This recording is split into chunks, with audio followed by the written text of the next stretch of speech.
مجھے بتائیں کتنا یاد کرتے ہیں؟ اب تو انسٹاگرام پر بدتمیزیاں شروع ہو گئی ہیں، بدتمیزیاں۔ مسلمان لڑکیاں ہیں، نام کیا ہے؟ عائشہ، نام کیا ہے؟ فاطمہ، نام کیا ہے؟ زینب، نام کیا ہے؟ رابعہ، نام کیا ہے؟ نام کیا ہے؟ ام کلثوم، نام کیا ہے؟ سائرہ، نام کیا ہے؟ آسیہ۔ اور میاں انسٹاگرام پر اپنے جسم کی نمائش کرتی ہے، فالوور بڑھانے کے لیے گندی گندی پوسٹیں ڈالتی ہے۔ اور میری بیٹی، میری بہن، تجھ سے گزارش ہے، ایک ہاتھ جوڑ کے، ایک تو اپنے آپ کو سمجھ، پردے میں رہ اور پردہ کر، اور اگر بے حیا بہت بڑی بالی اگر تو ہو گئی ہے تو تجھ سے ایک ہی گزارش ہے، یا تو اپنا نام بدل یا اپنا کردار بدل۔ تیرے اسلام کے ساتھ تیرا یہ کردار اچھا نہیں لگتا، یا تو اپنا نام بدل یا اپنا کردار بدل میری بیٹی۔ اور نوجوان، یہ تو نے کیا اسٹیٹس لگانے شروع کر دیے؟ کیا ہوگا اسٹیٹس سے؟ مجھے بتا، اگر پوری دنیا تیرے اسٹیٹس کو دیکھے گی تو کیا مل جائے گا؟ مجھے بتا کیا مل جائے گا تیرے اسٹیٹس دیکھنے سے؟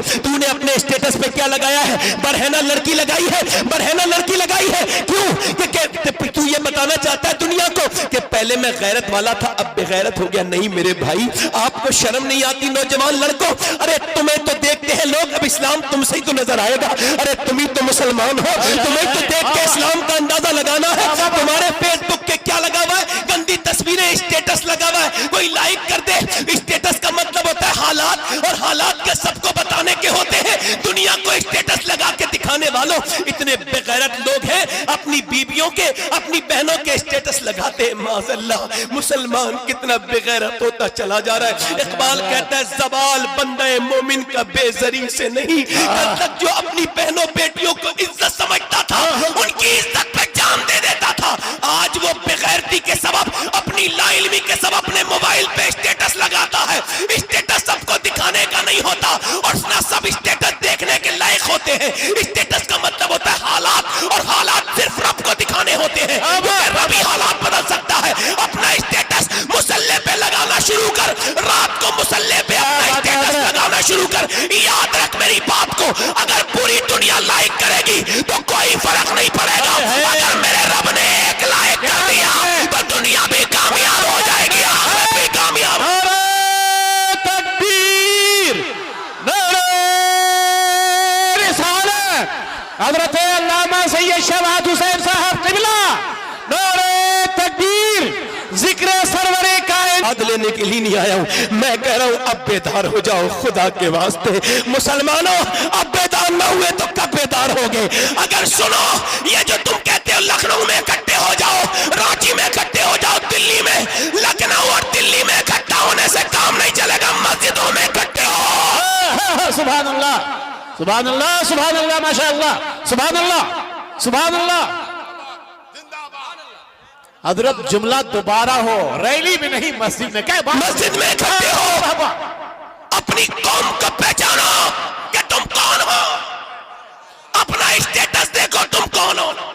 ابھی کچھ دنوں پہلے کیا کہتے تھے؟ یہ آ گیا تو کامیاب ہو جائیں گے، یہ آ گیا تو یہ میرا لیڈر ہے، یہ میرا نیتا ہے، یہ میرا لیڈر ہے، یہ میرا نیتا ہے۔ کیا تمہارا کوئی قائد نہیں ہے؟ کیا تمہارا کوئی رہنما نہیں تمہاری تاریخ میں جو تم انہیں اپنا لیڈر بتاتے ہو؟ تمہارا کوئی ایسا لیڈر ہے جس کے دامن پہ کوئی داغ نہ ہو؟ بتا سکتے ہو کوئی ایسا لیڈر جس نے کوئی جو گھوٹالا نہیں کیا ہو؟ تم قسم کھا سکتے ہو اپنے لیڈر کے دامن کی؟ نہیں کھا سکتے، مگر تمہاری قوم کے پاس ایک ایسا لیڈر ہے جس نے 10 سال حکومت کی، مگر اس کے دامن کی قسم ہندوؤں نے بھی کھائی، مسلمانوں نے بھی کھائی، یہودیوں نے بھی کھائی، اس کے دامن کی پاکیزگی کی قسم سب نے کھائی۔ اس نے 10 سال حکومت کی، اور 10 سال کے اندر اس نے 1060 شہر پتہ کیے۔ کتنے؟ 1060 شہر پتہ کیے۔ 1060 شہر، یعنی 3 دن کے اندر ایک شہر پتہ ہوتا تھا اس کے زمانے میں۔ اور میاں سنو، اس نے 10 سال میں 4000 مساجد تعمیر کروائی۔ کتنی؟ 4000، یعنی ایک دن میں 3 مسجدیں بن کے تیار ہوتی تھی اس کی دور حکومت میں۔ اس نے جب ایک کربٹ لی تو قیصر کو برباد کر دیا، جب دوسری کربٹ لی تو کسریٰ کو برباد کر دیا۔ جب اس کلندر نے جب سامنے کو دیکھا تو نوشیروان کے خون کو خاک اور خون میں ملا دیا۔ جب اس نے نگاہ اٹھا کے دنیا کو دیکھا تو میاں اسے ہی دیکھ کے 2003 کے اندر مائیکل ہارٹ نے امریکہ کے وائٹ ہاؤس میں کھڑے ہو کے کہا تھا کہ اگر دنیا میں 1 سال عمر اور زندہ رہ جاتا تو پوری دنیا میں سوائے اسلام کے اور کوئی مذہب نہیں ہوتا۔